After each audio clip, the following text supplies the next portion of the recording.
You each made significant comebacks after WWE releases. What crucial lesson about resilience or reinvention? Hold on. I never got released by WWE. I asked for my release. My apologies. Yeah, straighten that shit. So I got fired from a lot of places. Right. I never got fired from WWE. Okay. You each made significant comebacks after you left WWE. Okay, I like that language better. What crucial? I got fired. I don't know what he's talking about. I got fired from a lot of places. I didn't get fired from WWE. Right up. So although we can talk about that night in Wembley when you said, "Fuck you, I'm leaving." I left there. Yeah, I left Then there. you left. Yeah. So I haven't yet. Hold your thought 1 second. Okay.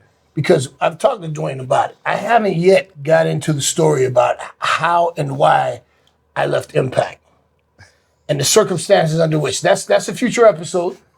But I ended up leaving Impact for a lot of the same reasons that Joe left Impact. One big reason. That was one. But I was there when the exchange took place, when you were like, fuck you, I'm going to go see what's across the street. But we can have that conversation another time. We can. So proceed. Yeah, but it's coming. It's coming. Coming It's soon. coming. We'll talk about it. So let me try the remix. You each made significant comebacks after leaving WWE. What crucial lesson about resilience or reinvention did you both take from those experiences?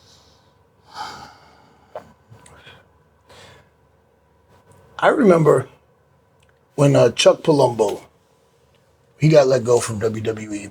He went to Japan. He had a great run over in Japan. And then he came back. And when he came back and he was, doing the motorcycle gimmick and, he and I worked together a lot. We got to be really cool, man. And one of the things he told me, and I'll never forget it, and I quote, Chuck Palumbo said, "There's life after WWE."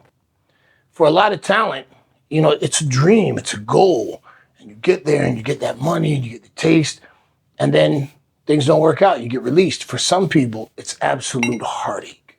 It's crushing, it's depressing, which is totally understandable.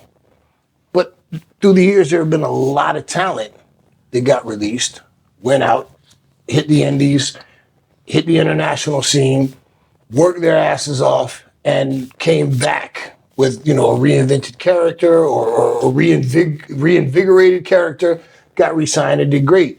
And then there are plenty that left, never came back, and did wonderful on the international scene or whatever. But just that quote from Chuck Palumbo, there's life after WWE. And the people that have gone on to make a wonderful living. I've been in the pro wrestling business for over 20 years. And I've been very fortunate that WWE, New Japan, Impact, I worked for CMLL, AAA. Johnny Cash.